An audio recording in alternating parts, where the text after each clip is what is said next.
Assalamualaikum hurmatli qatnashchilari. Men bilan mahsulotlar markazi menejeri Rahmat Sardor bo'laman.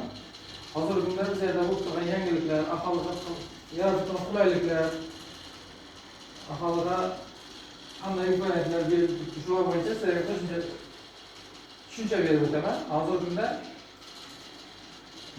mahallada mahalla bankiri, uning yonida mahalla agenti degan qo'shimcha shtatlar tashkil qilingan. U qanday hokim yordamchilari bilan birgalikda mahallada o'tirgan holda bankka kelib o'tirgan fuqaro bankka kelish shart emas. Shu yoqni o'zida bajaradi hamma ishni. Imtiyozli kreditdan boshqasini hammasini o'sha mahalla agenti, mahalla bankiri o'zi mahallani o'zida hal qilib beradi.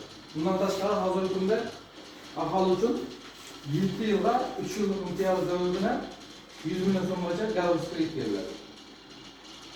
Avval oilaviy tadbirkorlikdan kredit olib, oilaviy tadbirkorlikda kreditni normalniy maqsadli yapgan bo'lsa, vaqtida kichik biznes subyektlar tashkil qilinadi. Shundan keyin 100 million so'm chorvachilik yo'nalishida bo'lama, ishlab chiqarish bo'lama, xizmat ko'rsatish bo'lama 100 million so'mgacha garantiya kredit beriladi.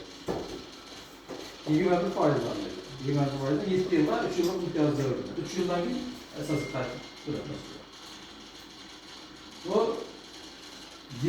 yirik firmalardan berilishi mumkin, yirik firmalarda zalog ko'chat ko'chmas mulklar qo'yilgan holda beriladi.